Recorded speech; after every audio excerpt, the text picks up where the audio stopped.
Welcome to another look into the life and message of Elizabeth Elliot, calling us to live to a higher standard each day.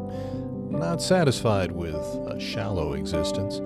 As this podcast series continues in the coming weeks, we'll hear from family, friends, and others who were influenced by Elizabeth's life and message.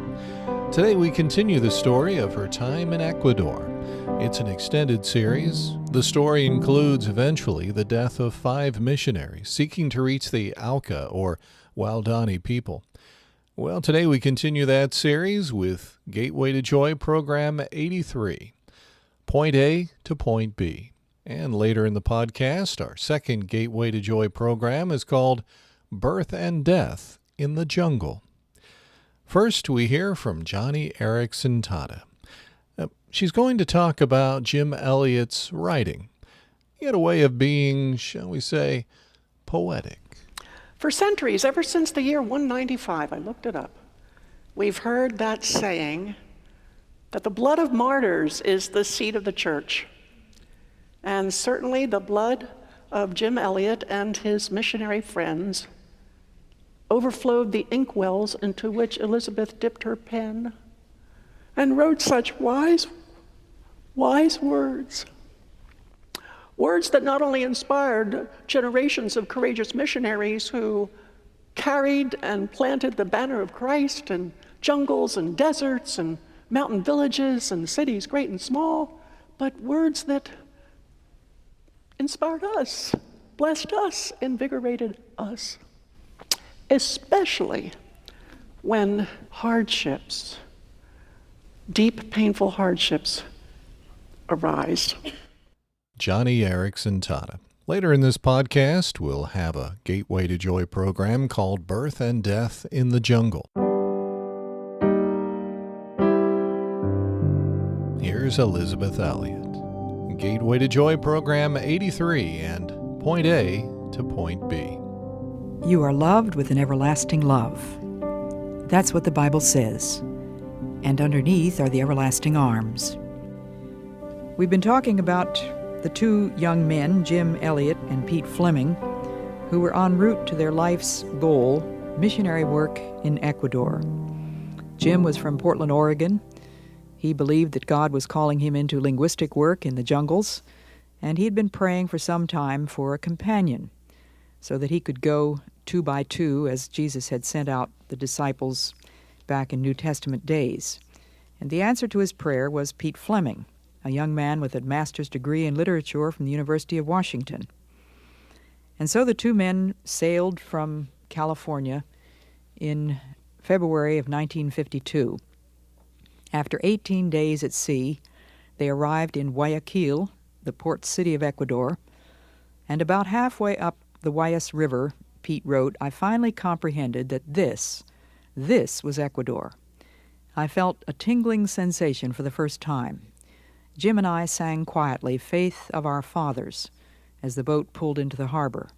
Faith of our fathers, holy faith, we will be true to thee till death. We've been mentioning the fact that God has a story which he's writing in the lives of every one of us. He's the author. We are the characters in the story. We don't know what the ending is going to be. We have no idea what's going to happen in the next chapter. And many times God's story has surprise endings and many excitements. But it also has a good many routine, ordinary days. If we were to write the story of our lives, including every day, a good many of those days would be pretty boring. Have you ever looked back over any of your old diaries and find out that it's very boring after all? Well, we go from point A to point B to point C to point D, and nothing at all seems to be happening. But the things which were going on in Jim and Pete's lives at this point were very exciting. They had just arrived in Guayaquil, and here they were looking at all these strange sights. The tide was coming in. The masses of water hyacinths were riding swiftly upriver, the Guayas River. There was a huge white fruit ship standing at anchor, and beside it the barges and long, slim dugout canoes of the banana vendors. On the wharf stood stacks and stacks of bananas to be exported to the United States and other places. A ferry was disgorging sweating, shouting multitudes with their straw suitcases and cloth bundles and chickens and baskets and pineapples, and Jim and Pete stopped to watch the faces. Businessmen, dressed in crisp white suits and Panama hats, were coming out of buildings for the 2-hour lunch break, and fancy cars were nudging donkeys for the right-of-way in the streets. It was a land of contrasts. They had to spend several days in a third-class hotel where there were heat, mosquitoes, and a lot of noise.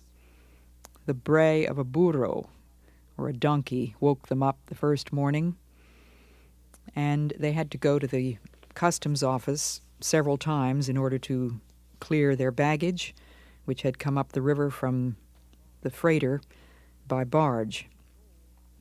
Their goal was to go to Quito, the capital city of Ecuador, where they were going to start learning Spanish, and so they were very impatient as they waited in Guayaquil for the clearing of their baggage. They took a plane to Quito, traveling up over the western cordillera of the Andes, crossing a 13,000-foot pass, and landing in the capital.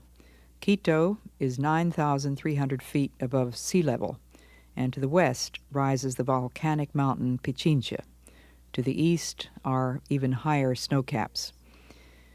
Here was a new opportunity to live to the hilt. Jim had written in his diary, "Wherever you are, be all there. Live to the hilt, every situation you believe to be the will of God." I, too, had taken a boat to Ecuador subsequent to Jim and Pete's arrival, but I remember very well the agony of waiting for almost 10 days for my baggage, and then the tremendous relief of getting out of the heat and steam of Guayaquil, the port city, up into the high, clear atmosphere of Quito, a beautiful city, a colonial city with cobblestone streets, beautiful white stucco buildings with geraniums in window boxes, and an old-world atmosphere. There were also the smells and the slums and the rotting banana peels in certain sections, but generally speaking, it is a beautiful city, and Jim and Pete threw heart and soul into the learning of Spanish. For the first month or so, they lived with Dr. Tidmarsh and his wife, which was not an ideal situation for learning Spanish, but when they learned that it was possible to find a room in a non-English-speaking house, that's what they did. They moved in with a family called Ceballos, and no one in that household spoke English. So they were learning Spanish by what's called the immersion method. It was amazing the speed with which they learned the language. Jim had done a very wise thing before he went to Ecuador. He had spent 2 summers working with a missionary family in Mexico. This was back in the days before anybody had thought of summer programs for kids. Jim thought it up all by himself and had hitchhiked to Mexico and learned quite a bit of Spanish in the 6 weeks that he was there for each of 2 years. But Pete did not know any Spanish. They signed up with a Spanish-speaking señorita who began formal lessons. And it was not very long after their arrival that I also arrived in Ecuador as a brand new missionary with another woman from Texas. Dorothy Jones and I had a house right across the street where we rented a room and ate our meals and learned Spanish with a family named Arias. Then, when the time came that the men felt they had learned sufficient Spanish to get along, they moved down into what is called the Oriente, the eastern jungle, taking a bus from the city of Quito. It's called a bus. It's not exactly what you would call a comfortable one. It doesn't look anything like the Greyhound or Trailways buses of this country. The seats were made of boards about 10 inches deep, and the back of the seat was a board about 10 inches high. There were chickens and pineapples and all sorts of things in the bus with them. And there were delays. One of the things that we learned about bus trips in Ecuador was that they either stopped for nothing or they wouldn't stop for anything. Sometimes the driver would turn off the ignition in order to save gas as the bus careened down the, let's see, how many foot drop was it? About 10,000 feet. After you went up to the high pass of 12,000 feet, then you had to drop down into the eastern jungle, and that was a rather hair-raising trip. Ambato was the city called the gateway to the Oriente, where they changed buses and then dropped down from there very precipitously through the Pastaza Gorge and to the little town of Shelmera, which was the gateway to the jungle and the place where the Missionary Aviation Fellowship had their base. There were hairpin turns on the road, there were orchids hanging over the road, many things which caught their attention, which they put down in their journals and in their letters. Jim and Pete spent the night in Nate and Marge Saint's house, the Missionary Aviation Base, a house which Nate Saint had built, and he flew them the following day into a station called Pano, which was manned by the Christian Missionary Alliance, and from Pano they walked over the trail to Shandia. Shandia was their life's goal, the place where Dr. Tidmarsh had been working, and he met them in Pano and led them over the trail, which was very muddy, into Shandia. Jim wrote about the mud, up to their knees at times, the roots, the buttress-shaped roots of tremendously tall jungle trees, and the umbrella of trees which made the jungle rather a dark place. He noticed colored fungus, flowers, the delicious smells of flowers high up in the trees that they couldn't even see. And just as the moon rose, they broke into the station of Shandia. There was a little thatched house there, a supper of rice soup prepared by Dr. Tidmarsh's Indian helper, plantain, manioc, rice, and coffee. The only light was a kerosene lamp, and Jim sat down by the kerosene lamp that night and wrote a description of that trip in his journal. God has a story which he's writing in the lives of every one of us. And many times God's story has surprise endings and many excitements, but it also has a good many routine, ordinary days. Gateway to Joy Program 83 and Point A to Point B. Our second Gateway to Joy program will deal with suffering. Suffering is something that Johnny Erickson Tata has been dealing with for many years as she's been confined to a wheelchair. Let's hear what Elizabeth taught her about suffering, about heaven, and even about hymns. I first met Elizabeth in 1976. We were speaking together in a conference, at a conference in Canada. She and I often spoke at many women's conferences together. I was only 26 years old back then, and I had less than a decade of quadriplegia under my belt, and I could not believe that I had the chance to share the platform with this saint of the age. Back in high school, like most of us, I had been inspired by her book, Through Gates of Splendor, but I had no idea back then, back before the diving accident in which I would become paralyzed, I had no idea that soon and very soon after my graduation, I would enter that dark valley that Elizabeth so frequently wrote about. One evening at this Canadian conference, after we spoke, Elizabeth came back to my hotel room, and my sister helped me out of the wheelchair, got me undressed, propped me up with pillows, and we discovered during the conference that we both loved hymns. And so with me there in bed and her sitting on the other mattress, we sang, Jesus, the very thought of thee with sweetness fills my breast, but sweeter far thy face to see, and in thy presence rest.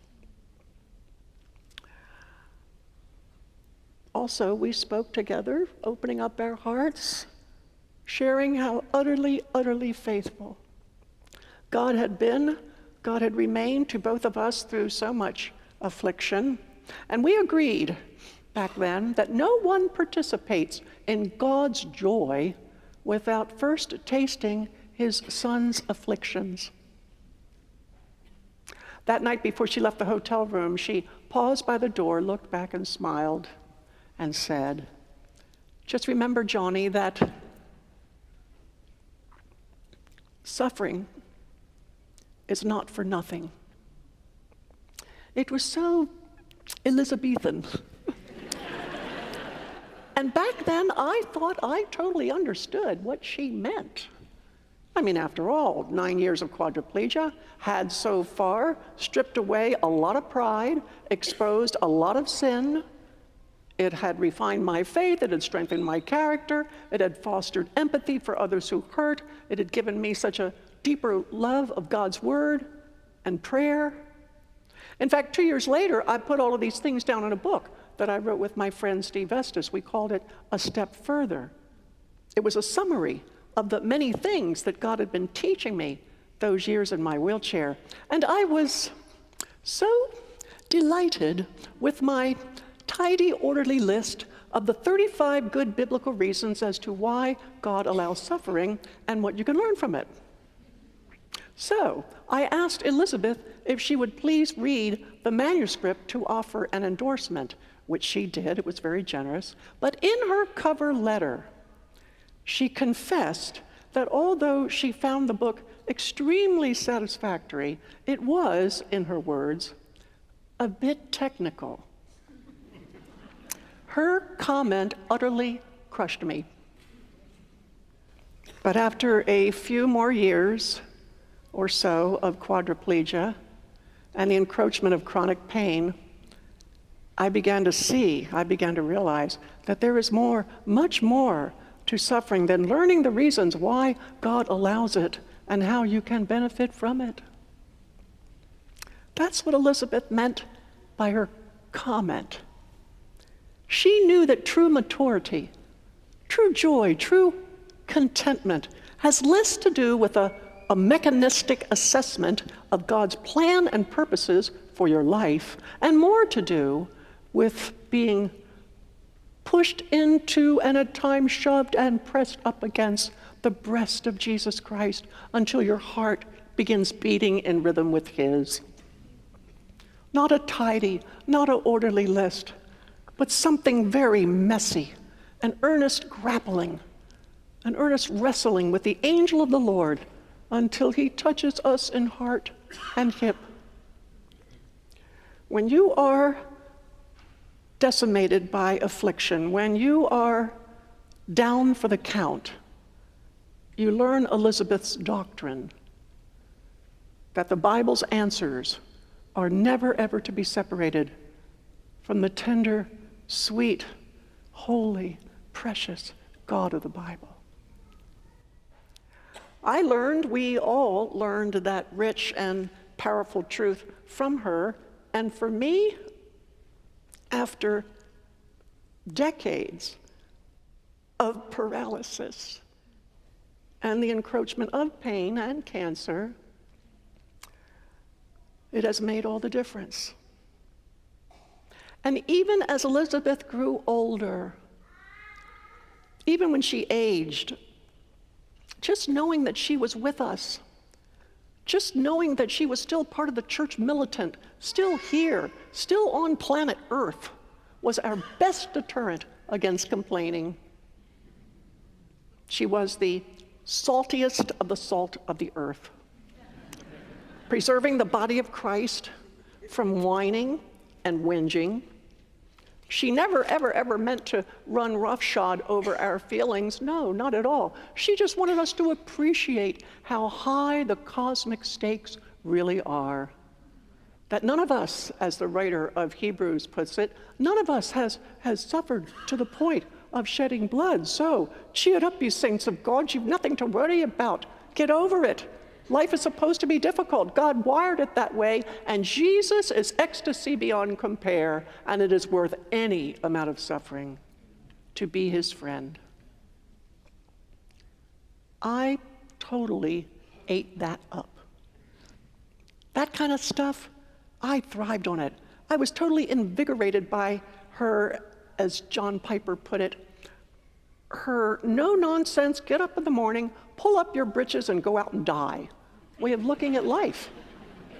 I loved it. She made all of us understand that every day we are on a fierce battlefield upon which the mightiest forces of the universe converge in warfare. And all of us happily rose to that challenge. We were invigorated by her example, totally energized by her exalted vision for the church. Philippians 2:14, do everything without complaining. Her life, her example, her writings, how can I put this? They are food and drink to those of us that God places on altars of affliction. Thank God that I had Elizabeth and her example to show me how to say, it is well, when I felt as though my soul was being singed by fire. But I also learned from her that the altar of affliction is the safest, most secure, most precious place to be, because it is a place where dross is consumed and holiness is honed. Elizabeth embodied that. Thank you, Johnny Erickson Tana, from the memorial service at Wheaton College in 2015. And now, birth and death in the jungle. We've been talking about Pete Fleming and Jim Elliot, two brand new missionaries in Ecuador back in the 1950s. They were working in a little station called Shandia in the eastern jungle on the headwaters of the Amazon River. Their job there was to learn Quechua. Quechua is the modern version of the Inca language, called Quechua in Ecuador, Quechua in Peru. And it was their job to learn what is an unwritten language. That's a tough job. There are no teachers, there are no textbooks, but they did have the assistance of Dr. Tidmarsh, an older missionary who did speak Quechua, and was going to spend the first few weeks of their time there helping them get started on this language. The Quechua Indians are very peaceful people, caught between two cultures. They've had contact with white men for probably several centuries. Most of them were nominally Catholics, but they knew very little about Christianity or the Bible. They liked blue jeans and T-shirts. They were not painted. They didn't wear any interesting costumes that tourists from the United States found exciting for their photographs. And it was their great desire to learn to read, to learn Spanish, and possibly get a job outside of the jungle. And one of the things that they worked for was usually a pair of shoes. They were constantly laughing at the ways in which the white men did things. These two guys, they walked around all the time with notebooks and pens, and everything the Indians said, the men immediately tried to imitate, repeat back to them, and get down phonetically on paper. In fact, the Indians said to them, "Do you ever do anything except write on paper? You smell like paper." They got tired of that.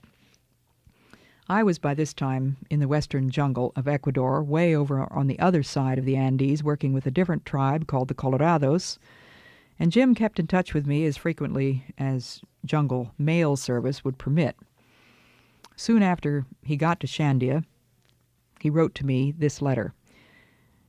Days begin at 6 o'clock with the swishing of the gas stove on which Dr. Tidmarsh heats his shaving water. The box we use for a washstand sits on the corner of the front porch, and the drain is over the wall, where you aim the basin at a ditch which runs right around the house. Breakfast, usually consisting of a bowl or two of banana soup or ground corn, a fresh banana and a cup of coffee, has so far been interrupted at 7:15 each morning to make radio contact with the other mission stations of the region. At mealtime we speak only Spanish. Breakfast is followed by a reading of Daniel in Spanish and morning prayer. So far, my mornings have been consumed in watching the doctor do medical work, studying, or making some gadget to bring things to a little better state for comfort, and interspersed with visits to the airstrip to see if the men are working. Today, as a herd of wild pigs upriver sent most of them scurrying to the hunt, there were only a dozen or so working. They had arrived at that part of the strip which was planted in patches of plantain, which is a tropical fruit, a cooking cousin of the banana, and they were loath to cut them down. I helped them push over the trees to get them started. It's like destroying food to them, and it hurt me a little too, but there are other plantains and no other airstrips. Our room is exceedingly pleasant. A huge window looks out on a beautiful view.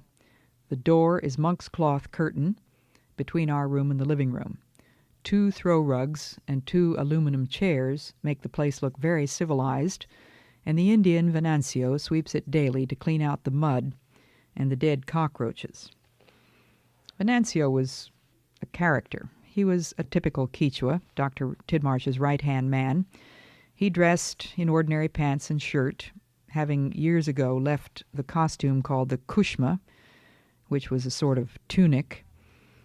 They travel on jungle trails, sometimes in knee-deep mud, and so shoes were really an absurdity, but occasionally Venancio put on his fancy, stiff pair of very uncomfortable shoes as a sign of prestige. A safety pin adorned a conspicuous spot on the front of his unironed shirt. He liked it not only as an adornment, but it was handy for removing chonta palm thorns from his feet. As he traveled the trail, he carried a well-worn machete, which he swung aimlessly at the trees as he walked by. If he came to a steep or slippery bank, he could cut steps into the bank with his machete. If a vine hung in his way, one swipe would remove it. His wife, Susanna, trudged along behind him, carrying her baby in a cloth on her side, and a great basket containing a cooking pot, chickens, blanket, and plantains. This basket was strapped with a jungle rope, a strip of bark, or a long fibrous leaf, which was passed around the basket and up over Susanna's forehead. She too carried her machete with which to dig and peel the manioc, which is their main diet. Sometimes she used it to trim her fingernails or to discourage the weeds around the front door. The machete, as you see, was a most valued implement. Sometimes it was the only implement they had. They used it for hoe, shovel, axe, knife, scissors, and nail file. Jim and Pete soon learned that the machete was indispensable in the jungle and wondered how they had ever done without it in the States.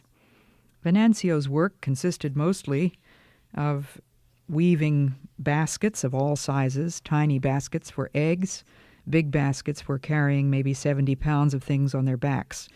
He wove fish traps. He made nets for catching fish. And occasionally, for fun, he made a monkey skin drum. While he sat and wove his baskets and fish nets, his wife Susanna cleared the land, chopped down trees, scrubbed clothes on the rocks, carried water, carried firewood, and generally did all of the hard work. One night, as Jim and Pete were sitting in their house, a man arrived saying, "My sister-in-law is dying." They didn't know at that point that dying in Quechua is simply the word meaning that she's not very well. It could mean that she had a toothache or headache, or it could mean that she really was dying.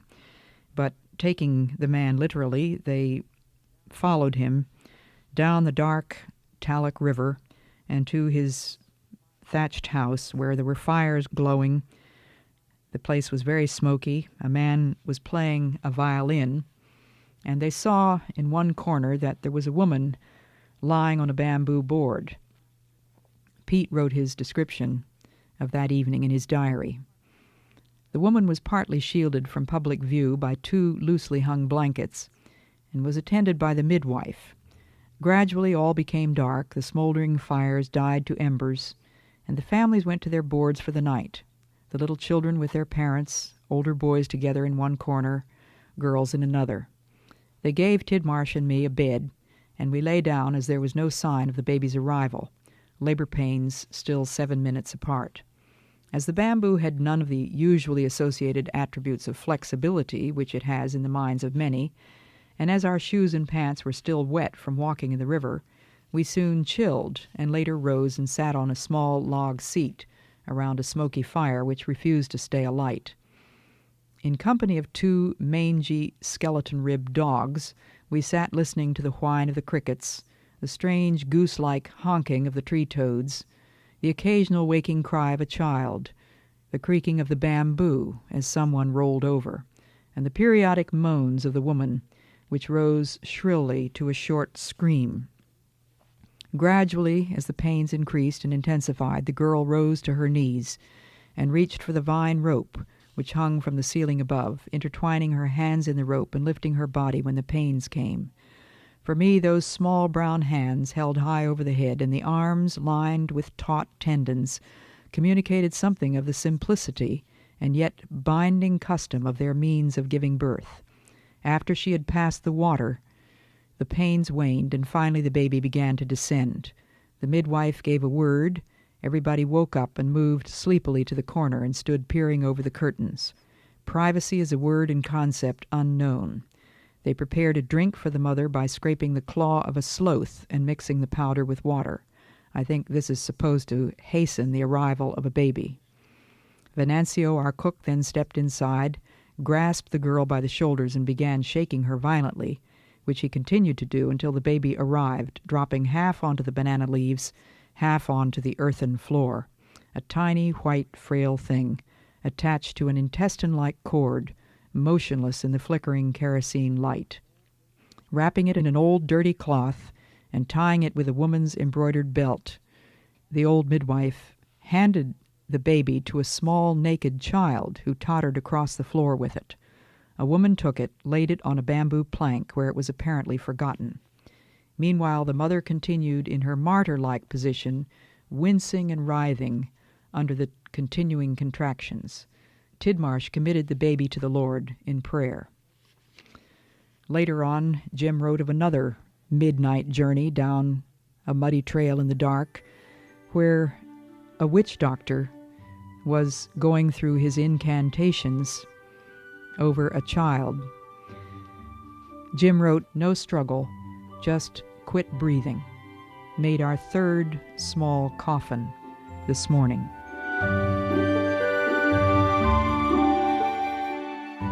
That's called Birth and Death in the Jungle. It was originally the 84th Gateway to Joy program. Well, it's been so good to have you with us on this podcast today. As Elizabeth Elliot reminded us, simply doing the next thing in front of us can make all the difference as we face the challenges of the darkest day. Until we meet again here on the Elizabeth Elliot Gateway to Joy podcast, may God remind you daily that you are loved with an everlasting love, and underneath are the everlasting arms.